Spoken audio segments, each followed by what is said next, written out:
안녕하세요. 성공예감 이대호입니다.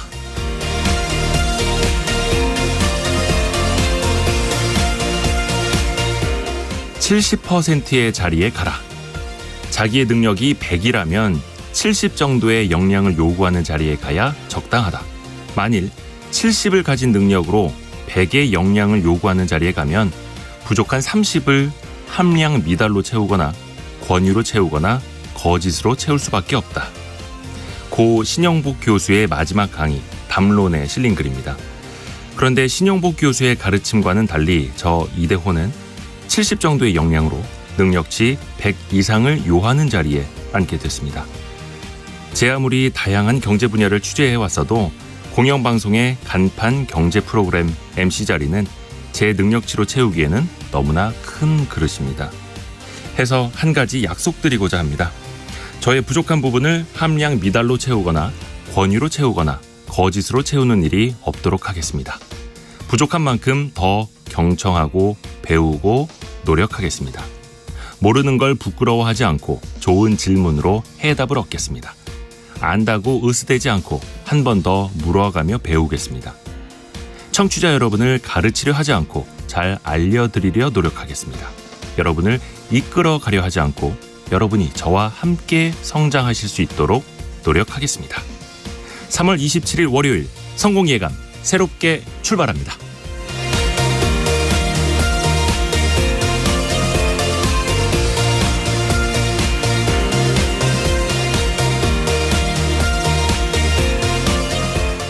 Y스트릿 이대호 편집장입니다. 지난 한 주간 이제 임시로 진행을 했었는데 과분하게도 오늘부터는 성공예감 이대호라고 제 이름을 붙여서 시작을 하게 됐습니다. 너무나 많은 분들께 감사드립니다. 오늘 경제상식 퀴즈가 있는데요. 저의 상황, 저의 마음과 같은 내용이기도 합니다. 새내기 기업을 뜻하는 말입니다. 미국 실리콘밸리에서 처음 쓰였는데요. 신생기업, 새내기업, 창업기업을 뜻하기도 합니다. 자금력은 좀 부족해도 IT 기술이나 혁신적인 아이디어를 바탕으로 성장 가능성이 있는 회사를 뜻하기도 하는데요. 그 중에서도 10억 달러, 약 1조 원 이상 가치를 가진 회사를 유니콘이라고 하죠. 우리나라에서는 두나무, 야놀자, 마켓컬릿, 무신사 등이 꼽히기도 하고요. 자, 요렇게만 말씀드리면 조금 난해하실 수도 있을 것 같아서 힌트 드리겠습니다. 힌트. 벤처기업하고 조금 다르기는 합니다. 강력한 힌트를 더 드리자면 영어로 시작, 출발, 출발을 해서 위로 올라가는 기업 이렇게 뜻하기도 합니다. 예전에 아마 이 이름에 드라마도 있었던 걸로 기억을 하는데요. 정답과 함께 오늘 월요일이니까 서로 힘찬 응원의 메시지를 많이 받으면 더 좋을 것 같습니다. 짧은 문자 50원, 긴 문자 100원이 드는 샵 9730, 9730으로 참여해 주시면 되겠고요. 많은 분들께 추첨을 통해서 선물로 쏴드립니다. 또 한 달에 한 번씩은 180만 원 상당의 매트리스도 선물을 해드립니다. 실시간 방송 상황은 유튜브와 KBS 콩을 통해서 함께 보실 수 있습니다. 성공예감 이대호입니다. 자주 검색하시면 성공이 가까워집니다.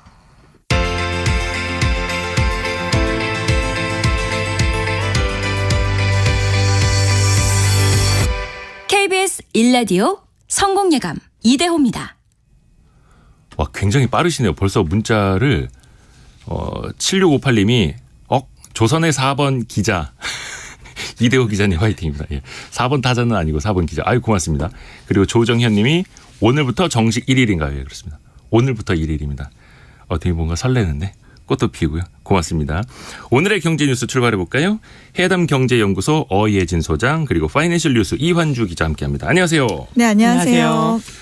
좀 밝은 뉴스들이 좀 첫날 있었으면 좋겠는데 그다지 밝지만은 않은데. 네. 어예진 소장이 먼저 준비한 소식부터 들어볼까요? 네, 테라 루나 사태 이후에 해외에서 도피하던 권도형 테라포머스 대표가 몬테네그로에서 체포가 됐습니다. 네. 이 한국과 미국이 서로 송환을 추진 중인데 앞으로 어떻게 되는 건지 정리해봤고요. 이번 정부 들어서 세금을 깎아주는 정책들이 많이 나왔는데 경기 침체가 닥치면서 올해 세수가 정부 예상보다 줄어들 것으로 예상되고 있습니다. 권도영 대표가 체포됐는데 미국으로 먼저 송환될까 한국으로 먼저 송환될까 이거 궁금해하시는 분들 많더라고요. 잠시 후에 좀 여쭤볼게요. 자, 이어서 이환주 기자는요. 네, 일단 첫 스타트 함께하게 돼서 영광이고요. 고맙습니다. 네. 준비한 소식은요. 네. 전국 아파트에서 입주가 지연되고 입주율도 낮아지는 사태가 발생하고 있는데요. 원인과 문제점 함께 살펴보고요. 네. 두 번째로 지난 주말에 교촌치킨이 치킨 가격 3,000원 인상을 발표했는데 소비자는 물론 가맹점주들도 가격 인상을 두고 설왕설래가 많은 상황입니다. 관련 소식 같이 준비해보겠습니다. 물론 이제 최대 3,000원이더라고요. 최소 500원에서 3,000원까지. 근데 좀 충격적이기는 합니다. 부동산과 치킨 소식은 이따가 좀 들어보겠고 먼저 어혜진 소장이요. 네. 자, 권도형 테라폼 레스 대표가 드디어 체포가 됐습니다. 이 내용부터 한번 설명해 주시죠. 네, 지난 24일에 몬테네그로에서 두바이로 가려다가 위조 여권임이 발각돼서 현지 경찰에 붙잡혔습니다. 이 몬테네그로가 어디냐면요, 유럽에 있는데 지중해를 사이에 두고 이탈리아와 마주보고 있는 나라예요. 그러니까 네. 그리스 위에 있는 나라거든요. 해외 도피 11개월 만입니다. 이 테라폼 랩스 잠깐 정리를 해드리면 지난 2019년부터 달러와 1:1 가치를 갖는 스테이블 코인 테라 USD와 또 그 가치를 유지하는 데 사용하는 루나를 발행한 곳이죠. 이 과정에서 테라의 유동성을 늘리기 위해서 이 앵커 프로토콜이라는 프로젝트를 통해서 이 별도의 사이트를 만들어서 여기에 테라 USD를 예치하면 연 19%의 이자를 지급하기로 합니다. 그래서 이 많은 코인 투자자들이 인터넷상에서 이 방법을 공유하면서 테라를 굉장히 많이 사들이는데요. 하지만 지난해 5월에 한순간에 이 테라와 루나 가격이 99%나 폭락을 하면서 시가총액 450억 달러, 우리 돈으로 하면 약 51조 원에 달하는 돈이 증발합니다. 이 사건을 두고 미국 옐런 재무부 장관이 뭐라고 했냐면 뱅크런이다 이렇게 표현을 할 정도로 전 세계가 주목하는 사건이 되죠. 한편 권 대표는 이 사건이 드러나기 직전인 작년 4월에 한국을 떠나가지고 해외 도피를 합니다. 현재 몬테네그로가 권 대표를 붙잡아 놓는 거는요, 여권 위조 이런 걸로 인한 공문서 위조 혐의고요. 우리나라는 자본시장법 위반 혐의로 체포 영장이 발부된 상태입니다. 미국은 권 대표가 체포된 직후에 증권 사기와 시세 조작 등 8개 혐의로 기소한 상황이고요. 자, 아까 오프닝 때 제가 이야기를 했던 것처럼 자, 그러면 이제 권도영 대표가 어디로 가게 되느냐? 미국이냐? 한국이냐? 어디로 송환될지 이거 정말 궁금하지 않습니까? 네, 그렇습니다. 국내 언론에서는 지금 법무부가 권 대표를 국내로 송환하기 위해서 몬테네그로 당국에 범죄 인도를 청구를 했고 또 미국도 앞서 말씀드렸듯이 체포 직후에 기소와 함께 신병 확보에 나섰다 이렇게 보도가 됐는데요. 몬테네그로 당국이 이제 공문서 위조 혐의가 있으니까 자체적인 재판을 진행하고 만약에 권 대표 특위 법적 대응을 하면 네. 좀 최종 결론이 나기까지는 시간이 굉장히 걸릴 거다 이런 얘기가 나오고 또는 뭐 몬테네그로가 송환 결정을 내리더라도 권 대표가 송환 거부 소송을 내고 좀 시간 끌기에 나설 가능성도 있다 이런 보도가 나왔거든요. 근데 저는 사실 개인적으로 볼 때는 네. 미국으로 송환될 가능성이 굉장히 높다고 봅니다. 미국으로 먼저요? 네, 왜냐하면 이 미국이 권 대표가 체포되자마자 이 8개 말씀드린 네. 그 항목에 대해서 기소를 했잖아요. 네. 근데 이게 이유가 있습니다. 도망 중인 범죄자가 체포됐을 때 네. 가장 먼저 기소를 하는 나라가 우선권을 갖거든요. 아, 검찰이 먼저 기소한 나라로 간다. 네, 그래서 이제 제가 외신들도 계속 많이 살펴봤는데 블룸버그 기사에 그 범죄자 인도 전문으로 하는 그 변호사와의 네. 인터뷰 내용이 좀 실렸는데 이걸 좀 참고해 볼 만해요. 내용이 뭐냐면 이 사람 의견은 미국이 먼저 기소한 거는 한국 측과 합의한 후에 취한 조치일 가능성이 높다. 물론 추정이죠. 추정이죠. 예, 추정입니다. 의심이 된다. 왜냐하면 지금 뭐 국내 투자자들도 지금 아무래도 돈을 다 받을 수 없는 상황이 되다 보니까 국내에는 제대로 된 법 규정이 없다 보니 미국에서 처벌을 받는 것이 훨씬 더 강할 것이다. 이런 예상을 해서 미국으로 송환됐으면 좋겠다 하는 의견도 나오거든요. 근데 미국이 아무래도 형사 사건에 있어서 좀 재산을 압류할 수 있는 능력이라든지 처벌이 더 강하기 때문에 나중에 뭐 예를 들어서 합의를 했다면 뭐 압류된 재산을 한국과 나누는 거래를 통해서 뭐 미국 쪽으로 송환에 합의를 봤을 수도 있다. 이런 예상, 의심입니다. 몬테네그로 당국도 권 대표를 아예 추방할 수도 있는 가능성도 있기 때문에 네. 사실은 이거는 어디까지나 뭐 예상, 예. 뭐 추정이기 때문에 과연 실제로 일어날지는 좀 두고 봐야 될 것 같습니다. 그래서 지금 뭐 인터넷 여론을 보면 그냥 빨리 미국으로 보내라. 네. 그래야지 뭐 징역 몇십 년 혹은 100년 이상의 형도 그렇죠. 예상이 되니까. 우리나라는 원체 그 자본시장법상 처벌이 또 약하기로 유명하고 네. 또 이거를 자본시장법으로 과연 처벌할 수 있느냐. 이 그렇습니다. 기준도 좀 모호하다는 이야기가 있잖아요. 예, 맞습니다. 이 우리나라는 이 가상자산에 대한 증권성을 인정하지 않고 있어요. 근데 지난해 10월에 우리 법원이 그 테라폼랩스 업무총괄 팀장에 대한 사기 배임 자본시장법 위반 혐의의 구속영장을 기각한 바가 있습니다. 그러니까 코인 증권성 인정에 대해서 이거는 다툼의 여지가 있다 하고 인정을 하지 않았던 거거든요. 근데 지금 국회에도 가상자산과 관련된 법안이 수년간 계류 중이기도 합니다. 그런데 미국 같은 경우에는 증권거래위원회가 지난달에 권 대표를 사기 및 미등록 증권 판매 혐의로 제소를 하면서 네. 이 테라루나의 증권성을 인정했습니다. 가상자산이 증권이냐에 대한 판단은 다음 달 중에 이제 좀 가이드라인이 되는 결과가 나올 걸로 예상이 되는데 네.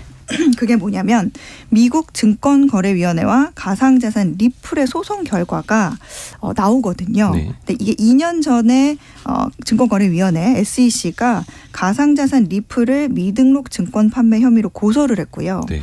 리플이 이 발행사인 리플랩스가 이거는 증권이 아닌 상품이다. 라고 맞서면서 이 법적 공방을 이어가고 있거든요. 근데 이 판결 결과가 만약에 이거는 증권성이 크다. 혹은 증권이다라고 나오면 이제 국내에도 그렇고 뭐 해외에도 그렇고 상당히 영향력이 있는 판례가 될 것으로 보이고요. 또 이제 이렇게 나올 경우에는 비트코인을 제외한 나머지 이제 대체 가상 자산인 알트코인 역시 좀 영향을 받을 것으로 보입니다. 리플 사례를 통해서 이제 테라에 관련된 뭐 처벌도 우리가 좀 미리 엿볼 수 있었던 것 같고요. 자, 이완주 기자. 앞에서 말씀해 주신 부동산 관련 소식. 그러니까 새 아파트의 입주율이 낮아지고 있다라는 거죠. 예, 일반적으로 이제 주택, 새 아파트 같은 경우에는 청약, 분양, 완공, 입주를 거치고 있는데요. 네. 이 입주가 잘 안 되고 있는 겁니다. 주택산업연구원에 따르면 지난 2월에 전국 입주율이 63%로 전월과 비교해 3.3%포인트 감소했거든요. 네. 이게 역대 최저 수준이었던 지난해 11월보다 약 3%포인트 정도 더 낮은 거고요.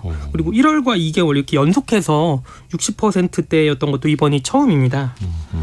아파트 입주율이 부동산 시장이 안정적일 때 보통 한 70% 정도고요. 네.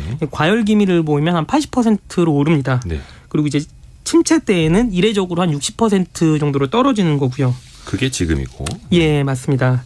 실제로 2017년 6월부터 조사를 했는데 첫 조사 때는 76%를 기록했고요.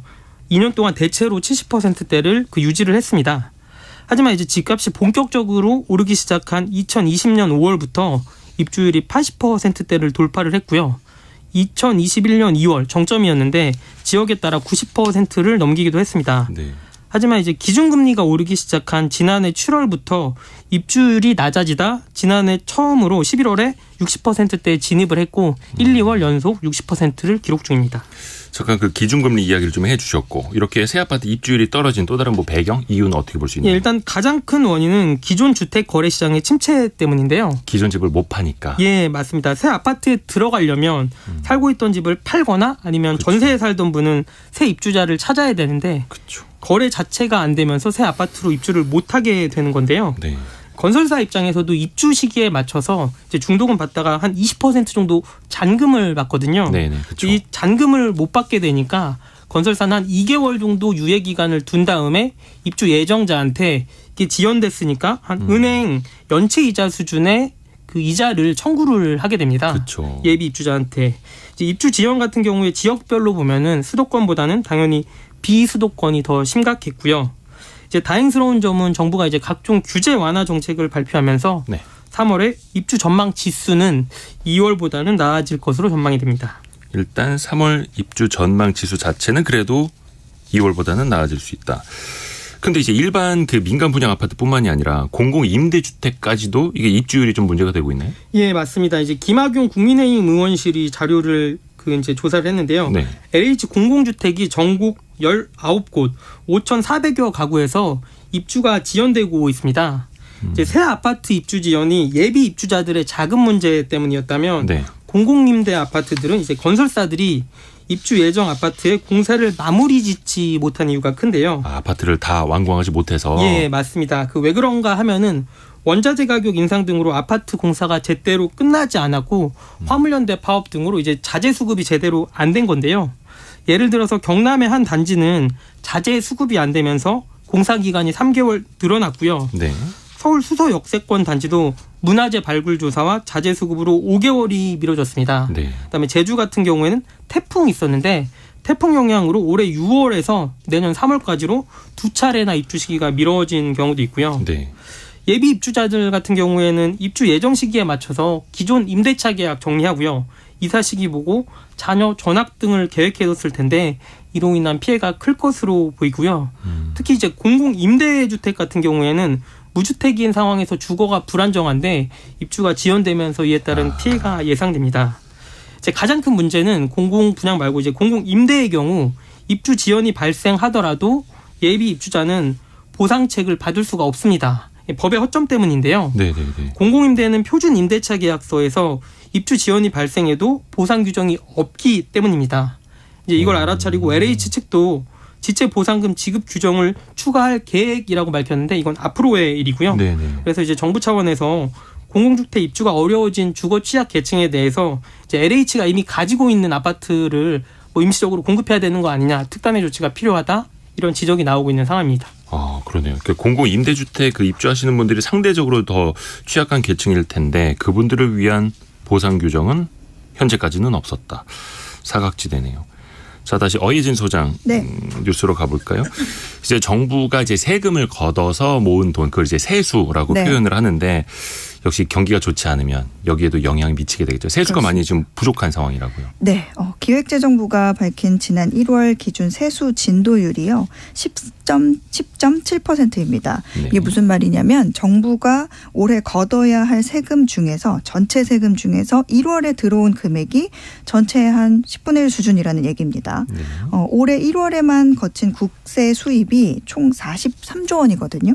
근데 이게 지난해보다 6조 8천억 원이 줄어든 금액입니다. 그러니까 이제 1월까지 10분의 1이라고 하면은 1년이 12개월이니까 12분의 1보다는 나은 것 아니냐라고 보실 수가 있는데 정부가 자체적으로 네. 진행률이라는 거 이제 계산을 해놓고 있는데 거기에 비했을 때는 6조 8천억 원이 이제 모자란다. 그렇죠. 지난해보다 네. 이렇게 볼 수 있는 거죠. 네, 이 종합부동산세 같은 경우에는 이 정부가 기본 공제 금액을 6억 원에서 9억 원으로 올렸죠. 네. 그리고 또 종부세 이 과세 표준을 정하는 그 공정시장가액 비율도요. 원래 95%였는데 60%로 대폭 낮춘 바가 있습니다.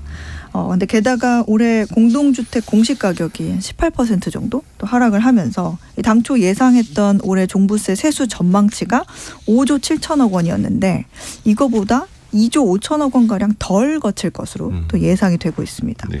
아무래도 경기가 안 좋다 보니까 이제 기업 실적을 기준으로 납부하는 법인세죠. 이 법인세도 줄어들었습니다. 네. 특히 뭐 삼성전자를 비롯한 국내 대기업 실적이 지난해 예상보다 좀 많이 안 좋았다 보니까 1월에 법인세에서만 7천억 원의 세수가 감소했는데요. 만약에 올해 하반기까지 경기 둔화가 좀 이어지면 이제는 또 내년에 걷어들일 법인세가 줄어들겠죠. 그렇죠. 예, 여기에 또 최근 국회 기재위를 통과한 일명 K칩스법이라고 하죠. 예, 기업이 반도체 등 국가 전략 사업에 설비 투자를 하면 세액 공제 비율을 대기업 같은 경우에는 8%에서 15%로 또 중소기업은 16%에서 25%로 늘려주는 이 법이 본회의를 통과하게 되면 이제 내년에는 또 3조 6천억 원의 세수가 줄어들 것으로 예상이 됩니다. 또 이 밖에 지난해 12월에 유류세를 최대 37%까지 낮췄던 것도 이제 지난해에도 좀 여파가 있었는데 올해 1월에도 교통세수에 영향을 좀 미쳤습니다. 네. 정부가 다음 달 말 종료 예정인 이 유류세 인하 조치를 연장하기로 했었는데 아무래도 세수 고갈 때문에 좀 신중을 기하는 모습입니다. 그렇죠. 유류세 인하 조치 이것도 좀 지켜봐야 될 대목이고요. 아무래도 경기가 안 좋으니까 좀 세제 지원 늘리고 감세를 해서 경기를 더 이제 활성화시키려는 정책 목표인데 네. 그래서 일시적으로 세수가 줄어들더라도 장기적인 효과를 좀 지켜봐야 할 그렇죠. 필요성도 같이 좀 있어 보이죠. 자, 그러면 일단 세수 감소에 좀 정부도 대응을 해야 될 텐데 어떻게 좀 논의되는 게 있습니까? 뭐 아직 정해진 바는 없다 이렇게 네. 얘기는 하지만 이제 여론에서 나오는 얘기는 기존에 아까 말씀드린 95%에서 60%로 대폭 낮춘 이 공정시장가액 비율을 다시 좀 올려서 네. 80%로 되돌리는 방안이 좀 불가피하다 이렇게 보고 있습니다. 공정시장가액 비율이 60%이면요. 예를 들어서 좀 강남에 가격대가 있는 뭐 아크로 리버파크다 하면 전용 84제곱미터 보유세가 한 1,000만 원이 조금 넘는데 네. 이거를 80%로 다시 올리면 한 300만 원 정도 더 내야 됩니다. 네.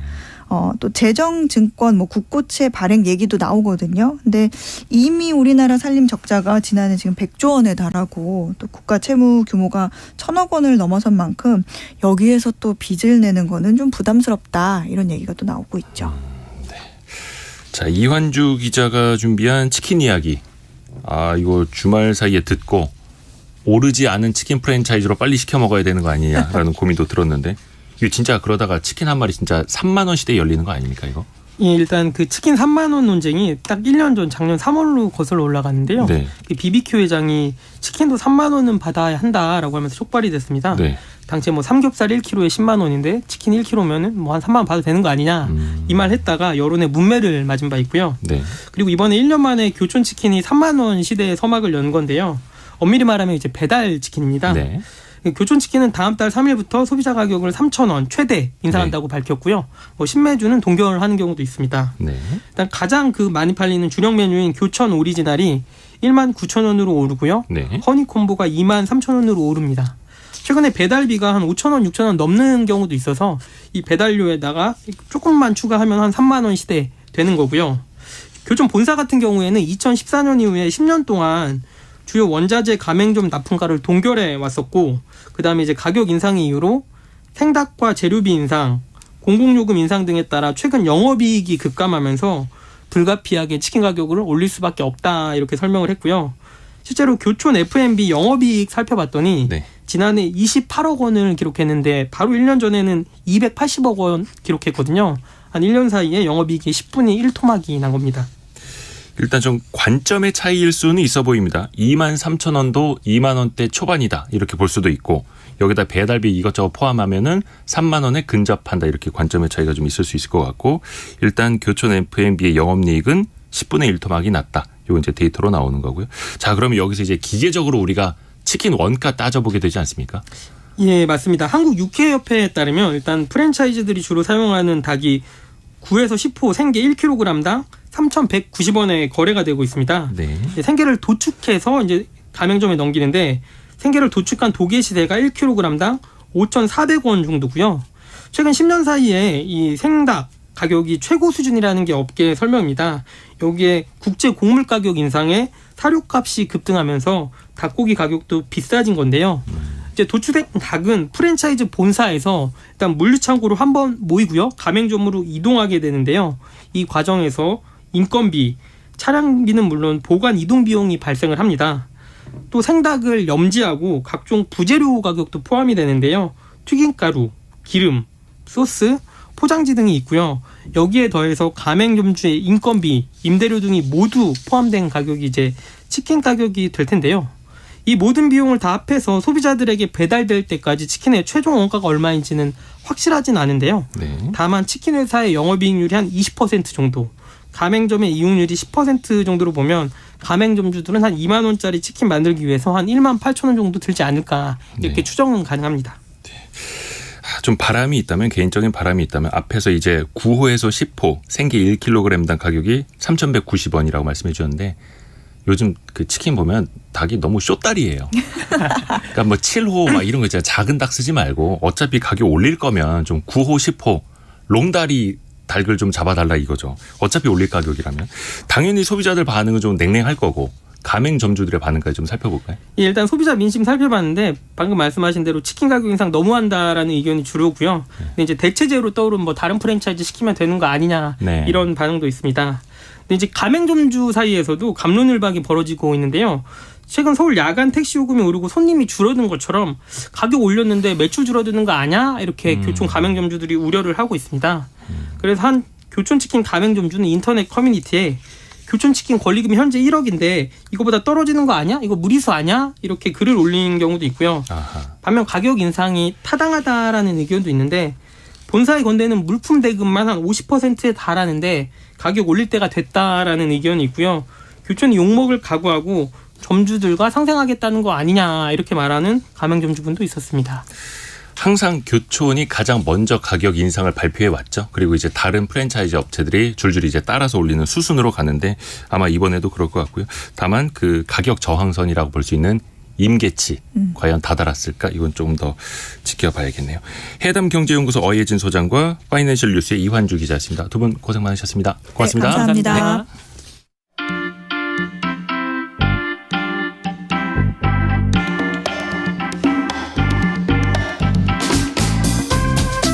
지금 여러분께서는 KBS 1라디오 성공예감 이대호입니다를 듣고 계십니다.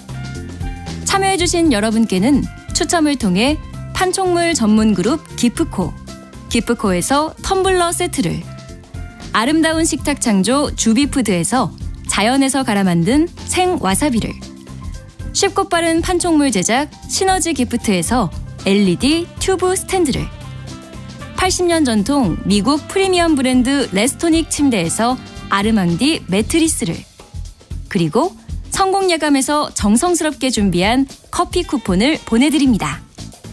당첨자는 성공예감 이대호입니다 홈페이지에서 확인하세요. 오늘 청취자 여러분의 문자 메시지가 굉장히 많이 오네요. 평소보다 많이 오는 거 맞죠? 그냥 그렇게 믿고 싶은 건가 제가? 벌써 문자 메시지 한 1000개 이상 온 것 같은데요. 제가 오늘 이제 처음으로 이제 고정으로 이름을 달고 하다 보니까 축하해 주시는 분들이 많은데요. 너무 감사드립니다. 4023님이 저도 스타트, 이대호 기자도 스타트, 이제 업 할 일만 남았네요. 화이팅! 이렇게 힌트와 함께 같이 보내주셨습니다. 5967번을 쓰시는 분은 이것을 운영하는 대표입니다. 1년 반이 되면서 구성원이 17명이 됐는데 아직도 대표이사라는 직함이 어색하네요. 성공예감 이대호, 처음에는 어색하겠지만 유니콘이 되기를 기대합니다. 환영합니다라고 해주셨습니다. 너무 감사드립니다. 오늘 이제 오답을 보내주시는 분들도 많은데요. 벤처기업이라고 써서 보내주시는 분들이 가장 많은 오답을 차지하고 있습니다. 다시 한번 힌트를 드릴게요. 창업기업을 뜻하는 말이 맞고요. 모험기업도 맞습니다만 벤처기업은 뭐 중소기업 벤처부라든지 정부기관에서 인증을 해야 합니다. 하지만 인증받기 전 출발하는 그 의미의 기업을 4글자로 보내주시면 되겠습니다. 짧은 문자 50원, 긴 문자 100원, 샵 9730 혹은 KBS 콩도 열려 있습니다. 자, 이것을 시작하시는 분들, 창업하시는 분들도 꼭 앞으로 이어질 소식을 들어주시길 바랍니다.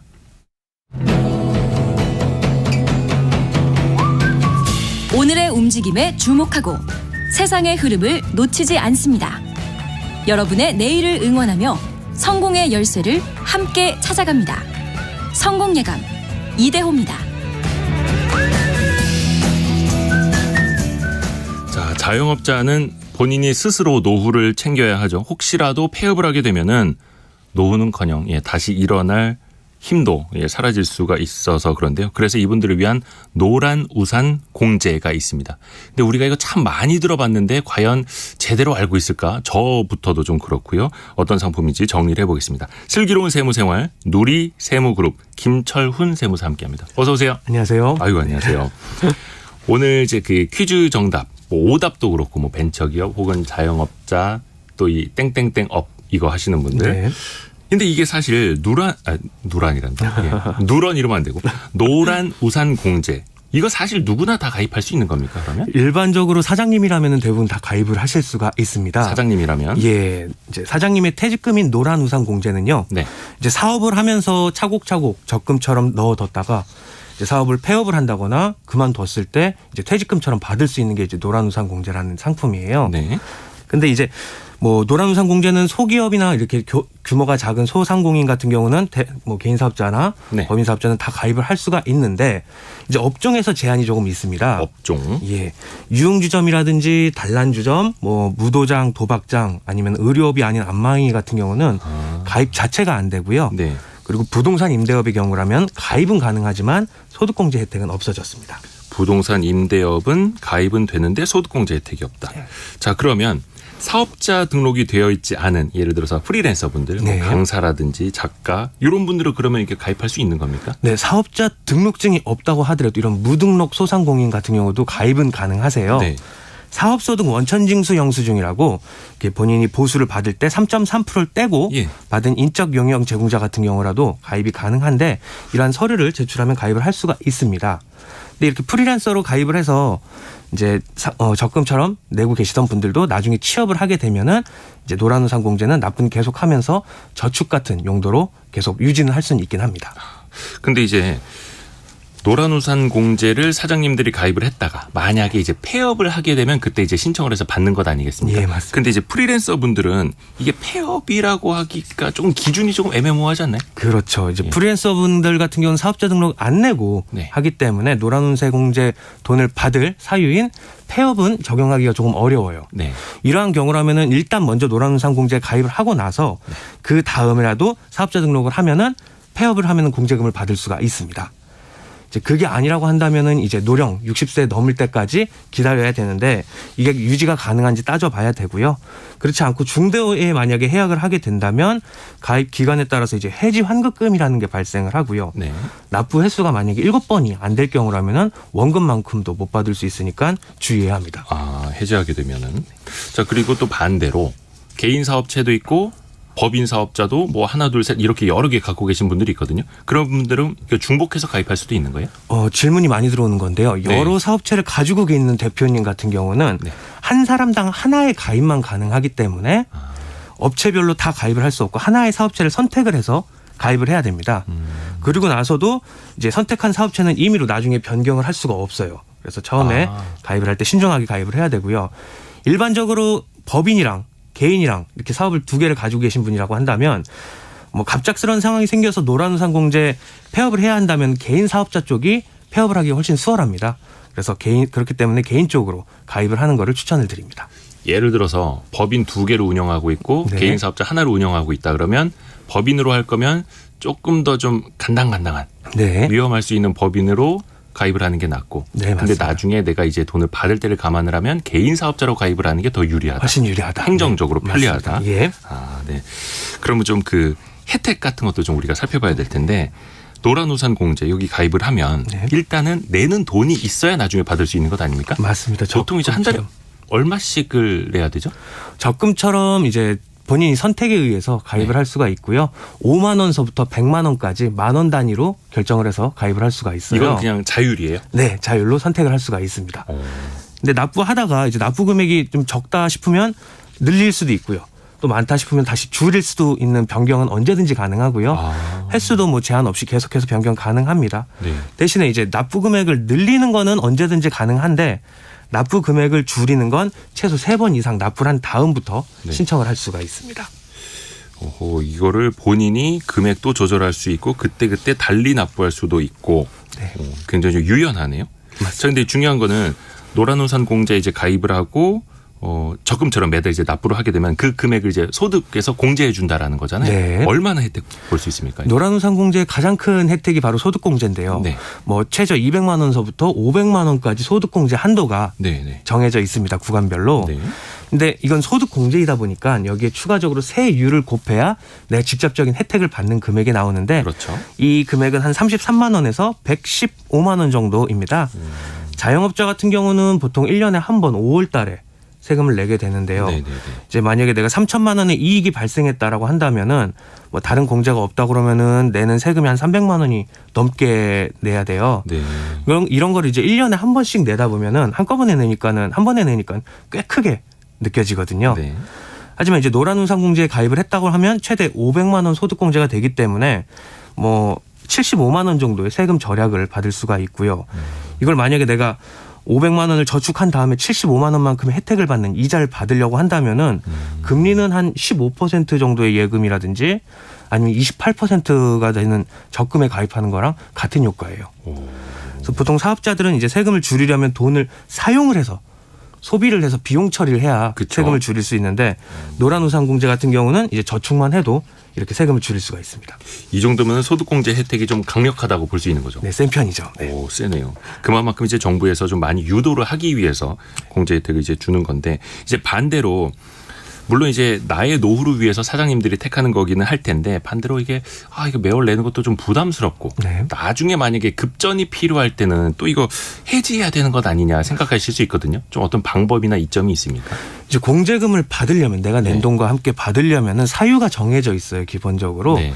폐업이라든지 뭐 그러면 안 되겠지만 사망이라든지 네. 퇴임이라든지 이러한 경우에 해당됐을 때 또는 만 60세가 넘어서 10년 이상 납부한 가입자라면은 받을 수가 있습니다. 정당하게. 네네네.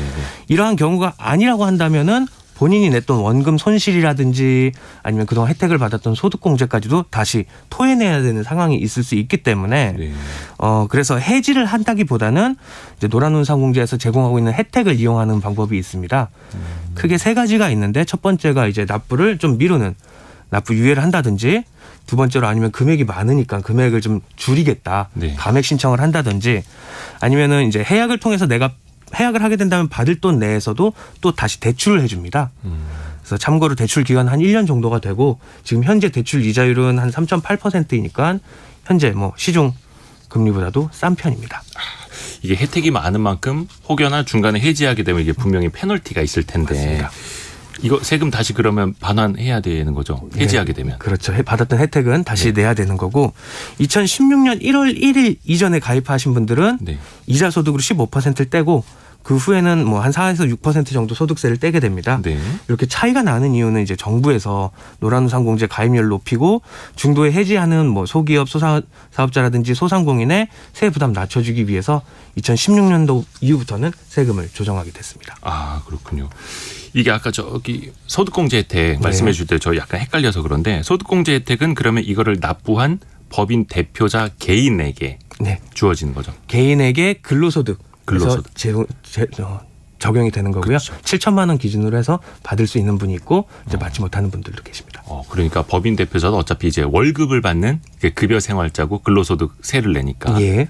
거기에서 이제 소득공제 혜택을 받을 수 있다. 근데 그게 7천만 원 넘어가면 못 받을 수 있어요? 이제 노란우산공제 소득공제 이제 기준이 네. 7천만 원 이제 넘는 분들에게는 적용이 안 됩니다. 그러면 상대적으로 고액이라고 하긴 조금 그런데 높은 연봉을 받는 사장님들은 소득공제를 못 받는. 네. 예. 그런 문턱이 조금 혜택이 있군요. 줄어들게 되는 거죠. 그렇군요. 그러면 이제 노란우산 공제 이거 아직도 이제 고민하시는 분들을 위해서 조금 이거는 좀 주의하십사. 네. 혹은 이거 알아두시면 이거 꿀팁입니다. 좀 정리를 좀 부탁드립니다. 이제 노란우산공제 같은 경우는 사업이 만약에 잘 안 되거나 예. 뭐 결손이라든지 이러면은 뭐 연소득 금액이 한 2천만 원 미만이라면 실제로 그 절세되는 효과가 크진 않아요. 네. 그래서 미미하긴 하고 이런 점을 미리 가입 전에 알고 가입을 하셔야 되고요. 그리고 이제 지자체에서 지원해주는 희망 장려금이라는 게 있습니다. 네. 내가 납부하는 것 말고도 지자체에서 1년 동안 매달 10,000원에서 2만 원 정도를 추가로 더 납부를 해주고요. 네. 서울시 같은 경우는 1년간 24만 원을 지원을 해준다고 합니다. 노란우산 공제에 가입을 할 때 신규 가입하고 30일 이내에 신청을 해야 되고 근데 주의할 점은 이거는 희망장려금은 선착순으로 예산 소진될 때까지 이제 신청을 해야 되기 때문에 마감되기 전에 빨리 신청하는 게 유리합니다. 그래서 보통은 이제 노란우산 공제를 신청을 하면서 바로 동시에 같이 신청을 하면 됩니다. 지자체에서 그러니까 좀 매칭을 해서 희망장려금으로 몇만 원이라도 더 이제 얹어서 혜택을 주는. 예. 근데 이거 노란우산 공제 나중에 이제 받을 때 네. 꼭 폐업할 때만 가능한 겁니까? 아니면 진짜 내가 좀 나이가 이제 들었는데 사업장은 좀 운영은 좀 하고 싶은데 네. 그래도 노란우산 공제 돈 냈던 거 아깝다. 이제 어떻게 좀 타먹을 수 없겠느냐 이 생각도 하실 수 있을 것 같거든요. 기본적으로 퇴직금 개념이기 때문에 네. 폐업을 했을 때 받을 수가 있고요. 예. 추가적으로 받을 수가 있는 게 이제 만 60세가 넘었는데 예. 내가 가입은 10년 이상 하고 있었어요. 예. 이러한 경우라면 폐업을 안 하다고 하더라도 노란우산 공제를 받을 수가 있습니다. 10년 이상 부으면 네, 나이도 폐업하지 60세 않아도. 넘고 60세 넘고 10년 이상 부었고 예. 그러면 굳이 폐업을 하지 않더라도 내가 신청을 해서 받을 수가 있다. 받을 수가 있다. 진짜 사장님들을 위한 퇴직연금 이렇게 맞습니다. 표현을 하면 되죠. 네, 맞습니다. 노란우산 공제. 중소기업 중앙회에서도 이거 안내 많이 하고 있으니까요. 많이 또 이제 관심을 가져주시면 좋을 것 같습니다. 오늘 김철훈 세무사 누리세무그룹의 김철훈 세무사 통해서 노란우산 공제 들어봤습니다. 고맙습니다. 감사합니다. 이어서 라디오 정보센터 가서 잠시 뉴스 한번 정리하고 오겠습니다. 합동참모 참모본부는 북한이 오늘 아침 7시 47분쯤부터 황해북도 중화 일대에서 동해상으로 쏜 단거리 탄도미사일 2발을 포착했다고 밝혔습니다.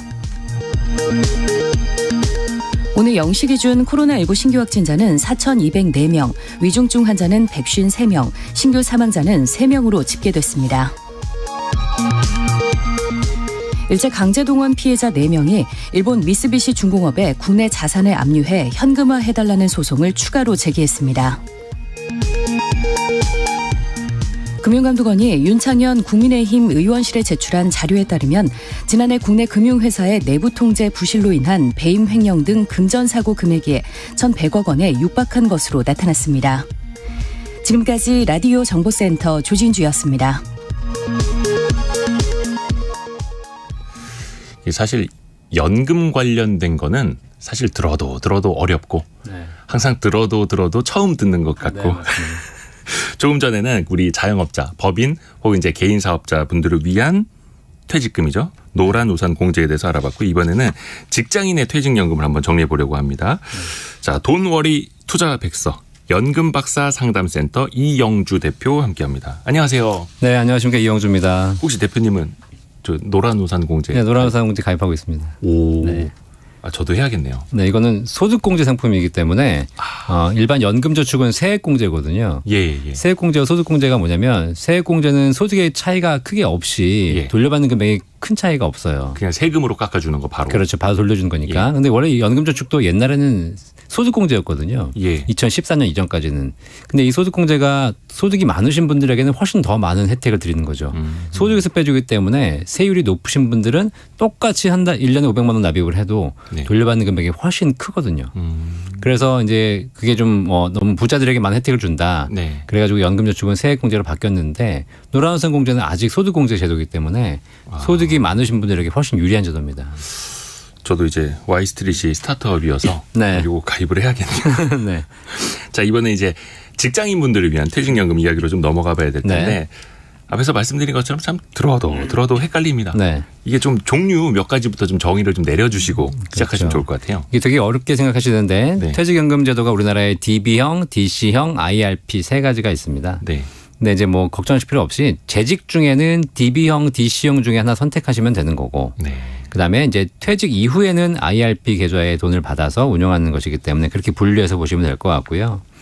DB형은 Defined Benefit 영어로 그렇게 돼 있어요. 확정 급여형. 이게 무슨 뜻이냐면 받을 금액이 정해져 있는 겁니다. 그러니까 일반 옛날에 우리 아버님들 세대의 퇴직금 제도가 똑같거든요. 그렇죠. 그러니까 내가 퇴직하면 받을 금액이 정해져 있는데 퇴직 직전 3개월 평균 임금 곱하기 근속연수. 자, 그럼 뭐냐면 나는 열심히 일해서 퇴직 직전 3개월 평균 임금만 올리면 되는 거예요. 그렇죠. 그럼 전체 퇴직금이 싹 올라가니까. 네, 그러니까는 사실 이 DB형 가입자들은 따로 뭐 내가 퇴직금 운용을 고민할 필요도 없고 운용 수익률이 낮다? 이것도 사장님이 고민하실 내용이지 종업원들은 전혀 고민하실 필요가 없는 게 DB형이고요. 자, 그런데 이제 DC형이 뭐냐면 DB형으로 있었더니 회사가 갑자기 망해서 퇴직금 못 받는 경우도 생길 수 있고 그다음에 퇴직금 자꾸 이제 일시금으로 받다 보니까 노후에 연금 활용이 안 돼가지고 국가가 DC형을 만들어서 확정 기여형. 이거는 내는 돈이 정해져 있기 때문에 매달 또는 매년 급여를 지급하면서 종업원에게 지급을 하고 끝나요, 그냥. 그러면 대신에 이제 종업원들이 그걸 개별적으로 운용해야 되기 때문에 운용 수익률에 따라서 퇴직연금이 늘어나기도 하고 줄어들기도 하겠죠. 개인의 운용 결과에 따라서 수익률이 달라지. 그래서 저는 이거 어떻게 외우냐면은 용어가 어려워서 DC형. 그러니까 이대호 씨, 홍길동 씨처럼 개개인이 관리를 해야 된다. 저는 그렇게 해서 외우고 있습니다. 쉽게 외우고 계시네요. 안 그러면 계속 까먹습니다, 저도. 근데 이게 경우에 따라서 DB형이냐 DC형이냐 때에 따라서 이게 좀 유불리가 좀 갈리기도 하나요? 아무래도 저는 개인적으로 DB형이 그냥 유리하다고 봐요. DB형이요? 왜냐하면 종업원이 걱정할 필요가 없으니까. 그리고 이제 급여가 계속 올라가는 경우, 그러니까 내가 승진을 할 수 있고 급여가 계속 올라간다. 그러면 나는 그냥 DB형 하시는 게 제일 좋고요. 근데 물론 이제 회사에서 DC형으로 의무적으로 퇴직하는 경우도 있거든요. 이런 경우에는 DC형을 하셔야 되는데 DC형은 내가 직접 운영해야 되기 때문에 수익을 많이 낼 수도 있지만 반대로 손실을 볼 수도 있는 문제가 있고요. 다만 이제 DC형이 유리한 경우는 언제냐면 임금 피크제. 왜냐하면 내가 직장 생활하는 기간 동안 오늘이 월급이 제일 높다. 그러면 오늘 내가 퇴직하는 게 제일 유리하잖아요. 그렇죠. 왜냐하면 내가 급여가 점점 줄어든다 그러면 퇴직금이 퇴직 직전 3개월 평균 임금을 보기 때문에 내가 1,000만 원일 때 퇴직금 받는 거하고 500만 원일 때 퇴직금 받는 거하고 엄청 반토막이 달랐죠. 나거든요. 예. 그래서 이런 경우 임금 피크를 실시하는 기업에서는 임금 피크 시점에 DB를 DC로 바꾸는 것이 유리합니다. 반드시 그렇게 해야겠네요. 반드시 해야 됩니다. 그거는 임금 뭐 피크 들어가기 회사가 다 직전에. 이렇게 해줍니다. 아, 그래요. 자, 그리고 또 하나 이제 헷갈리는 게 그러면 이제 DB형, DC형하고 네. IRP라고들 많이 하는데 IRP는 그러면 이제 어떻게 다른 건지 이것도 네. 좀 알려주세요. IRP, Individual Retirement Pension, 네. 개인 퇴직 연금이라는 이제 약자인데요. 네. 자, 이거는 원래는 뭐냐면 이제 DB, DC로 내가 이렇게 재직 중에 돈을 굴렸어요. 근데 이제 퇴직하면 퇴직금을 받아야 되잖아요. 네. 근데 이 퇴직금 받아가지고 일시금 받아서 다 쓰면 안 되니까 그렇죠. 국가가 그럼 연금으로 받으세요라고 해서 퇴직 연금으로 받을 수 있는 계좌를 만든 게 IRP 계좌거든요. 그러니까 퇴직연금을 모아두는 새로운 바구니 같은 계좌. 그렇죠. 네. 원래는 퇴직 후에 그러니까 퇴직하는 날 만들어서 그 계좌에 돈 받아가지고 퇴직연금으로 받으면 되는 겁니다. 그런데 이게 너무 이제 늦게 만들면 안 되니까 국가가 재직 중에도 만들어라. 네. 재직 중에 만들어서 추가로 개인이 불입하면 연간 900만 원까지 세액공제 혜택을 주겠다라고 해서 이제 만드시는 거고요. 어떤 분들은 퇴직금에 관련해 가지고 좀 궁금해하시는 게 그럼 퇴직금은 무조건 IRP를 받아야 되냐 네. 이런 고민하시는 분도 계신데 퇴직금은 IRP를 받으실 수도 있고 그냥 일시금으로 받으실 수 있기 때문에 네. 그건 강제사항은 아닙니다. 다만 그냥 내가 일시금 받아서 내 개인 계좌로 퇴직금 다 받아오면 네. 퇴직하는 날 그러면 퇴직소득세를 다 내고 가져오시면 되는 거고. 그 비싸죠. 네, 이게 퇴직소득세가 뭐 다른 소득세에 비해서는 약간 좀 저렴하거든요. 네. 그런데 얘를 IRP로 넣어서 거기서 일시금 받지 않고 연금으로 받으면 내 아들 퇴직소득세의 30%에서 40%를 할인해 줄게. 오. 이게 이제 국가가 이제 퇴직 연금으로 받기 위해서 이제 유인하는 혜택이고요. 네. 그렇게 보시면 될 것 같고 결국은 이걸 내가 일시금 받냐 안 받냐의 문제는 뭐 IRP로 받을래 안 받을래 이게 아니라 네. 결국은 어떻게든 할 수 있는데 일시금 받으면 세금을 더 내는 거고 연금으로 받으면 세금을 조금 덜 내는 거다. 이렇게 보시면 되겠습니다. 근데 이제 세제가 뭐라 해야 될까 좀 지원해주는 방향은 일시불로 가져가는 것보다 진짜 이건 원래 노후 대비자금이니까 그렇죠. 네네네. 계속해서 네. IRP에 담아놓고 굴리세요. 맞습니다. 약간 이런 방향이네요. 네네. 그러니까 이 정도 그럼 세제 혜택이면은 네. 상당히 조금 매력도가 크다고 볼 수 있는 건가요? 네, 당연하죠. 일단 기본적으로 세제 혜택을 보면은요. 네. 세제 혜택이 내가 내야 될 세금을 IRP로 받게 되면 안 내잖아요. 네. 당장 안 내잖아요. 그러니까 그걸 내가 굴릴 수가 있어요. 네. 이게 과세 이연. 과세 세금을 이연. 늦게 내고 그걸 굴릴 수 있다는 거. 두 번째로 세율이 혜택이 이제 인하가 있기 때문에 유리한데 사실 이거는 또 퇴직소득 세율이 사람마다 다릅니다. 그래서 이제 혜택이 좋다 안 좋다는 사람마다 약간 다르거든요. 네. 일단 퇴직소득세율을 결정하는 게 그 사람의 근속 기간과 퇴직 금액입니다. 네. 오래 근무할수록 또 퇴직 금액이 적을수록 세율이 낮아요. 예를 들면 20년 근속을 했는데 퇴직금이 1억이다. 네. 이분들은 퇴직소득세율이 3% 이내밖에 안 됩니다. 네. 근데 1억 받아 나오면서 세율은 300만 원만 내고 나오면 되는 거죠. 네. 이분들이 만약에 이제 내가 할인을 받는다. 퇴직 IRP로 이전을 해가지고 네. 그럼 30% 할인받는다 그러면 내 아들 세금 300만 원의 30%인 90만 원을 할인받으면서 연금으로 받으시면 됩니다. 네. 그런데 만약에 이제 10년을 근속하셨는데 좀 연봉이 높으셔가지고 퇴직금이 5억이다. 네. 이런 분들은 실제 퇴직소득세율이 한 20% 넘게 나오거든요. 그럼 5억 받으면서 1억이 세금입니다. 아하. 자, 이분 같은 경우에는 IRP를 넣어서 30%의 세금을 절세할 수 있다면 1억의 30%인 3천만 원을 절세할 수 있는 거기 때문에 이런 경우는 굉장히 크게 유리하다고 보면 되죠. 그러니까 퇴직금이 많을 것 같으면 네. IRP로 가는 게 뭐 무조건 유리하다. 이렇게 유리하죠. 보면 네. 되겠네요. 근데 사실 IRP라는 게 네. 여러 금융회사들이 홍보를 많이 하거든요. 네, 맞습니다. 뭐 증권사, 보험사, 은행 어디서나 다 가입은 가능한 거죠. 네. 그러니까 은행, 증권, 보험사는 이제 IRP 가입하는 데 있어서 그냥 마트다 이렇게 보시면 돼요. 그냥 판매사다. 판매사다. 예. 그러니까 마트에 가면 내가 뭐 신라면을 먹으려고 갔는데 뭐 그게 뭐 롯데마트에는 있고 다른 마트에는 없고 이런 게 아니지 않습니까? 네, 네, 네. 어디 가든지 가셔서 가입하시면 되고요. 네. 약간의 차이는 있습니다만 거기서 내가 상품들 다양한 예적금도 있고 투자 상품도 있고 뭐 그런 상품들을 내가 다양하게 선택할 수 있기 때문에 그런 고민하실 필요가 없을 것 같아요. 그러니까 어디 가서 가입을 하든 큰 차이는 없다. 네. 예. 그러면 이거를 이제 개인형 퇴직연금인데 네. 본인이 뭐 이 안에서 금융 상품도 뭘 담을지를 막 선택을 해야 되고 근데 사실 네. 이거 너무 어려워요 하시는 분들은 네네. 아예 전문가에게 이걸 맡길 수도 있습니까? 네. 다들 뭐 전문가에 맡겨서 퇴직연금 전문가에게 내가 어떤 걸 좋습니까? 추천받을 수 있는데요. 네. 중요한 건 사실 제 개인적으로 봤을 때 전문가가 추천해준다 하더라도 단기적으로는 약간의 실력에 따라 차등이 있을지 모르겠지만 예. 뭐 아시겠지만 우리가 경제에서 열심히 해도 장기적으로 보면 거의 큰 차이가 없잖아요. 대부분의 펀드들이 장기적으로 보면 인덱스 평균에 수렴하는 경우가 많기 때문에 네. 제가 우리 시청자분들에게 추천드리자면 저는 개인적으로 이게 수익을 올리는 것도 중요하지만 네. 수수료를 줄이는 것도 더 중요합니다. 수수료. 사실 IRP 계좌가 관리나 운용 수수료를 받고 있어요. 네. 그러면 적게는 0.2, 많게는 0.5가 되거든요. 예. 자, 그럼 내가 매년 0.2에서 0.5%를 내가 수수료를 뗀다는 사실이에요. 그렇죠. 자, 그럼 이게 뭐 어떤 분들에게는 되게 적을 수도 있겠지만 되게 클 수도 있기 때문에 제가 보기엔 이걸 하는 것보다 차라리 내가 직접 운영을 해서 수수료를 좀 낮추고 하는 것도 큰 차이가 없을 것 같다. 아, 좋습니다. 그리고 끝내기 전에 조금 주의해야 할 점. 그냥 네. IRP 가입만 하면 나중에 이게 연금으로 다 그냥 쉽게 받을 수 있는 건지 네, 사실 네. 그리 간단치는 않지 않습니까? 네, IRP 연금 수령하는 것도 되게 고민하시는데요. 그냥 인출이라고 보시면 돼요. 인출. 사실 말이 연금이지 인출이기 때문에 내가 빼고 싶은 만큼 빼 쓰시면 됩니다. 그냥 은퇴했을 때. 은퇴했을 때. 네. 그런데 국가는 일정 한도 약 10년으로 나눠받아라 그랬으면 한 10분의 1 정도라고 보시면 되거든요. 네. 그 한도를 넘어서 많이 인출하게 되면 원래 내야 될 세금을 다 내라 이거고 네. 그 한도 내에서 인출하게 되면 세금을 절세해서 30% 40%를 할인해 줄게 이거기 때문에 내가 인출할 때 그 한도를 넘지 않도록 체크하시는 게 되게 중요하고요. 아하. 그리고 나중에 이제 뭐 실제로 퇴직연금 받으실 때 이걸 받으면 내가 다른 세금이 더 많이 나오는 거 아니냐라고 하시는데 퇴직소득세는 분류과세 대상이기 때문에 실제로 그 내야 될 세금만 내는 것이지 다른 소득과 종합과세 되지 않는다. 이런 것만 체크하시면 되겠습니다. 다른 소득과 이제 분리가 돼서 분류과세가 된다. 네, 그렇습니다. 예. 연금박사 상담센터 이영주 대표 통해서 이야기를 들어봤습니다. 오늘도 고맙습니다. 감사합니다. 네, 감사합니다. 자, 많은 분들이 퀴즈 정답 보내주고 계시는데요. 시간 관계상 2부 시작할 때 정답 알려드릴게요. 아직 시간이 남았습니다. 조금 더 문자 메시지 보내주시면 감사하겠고요.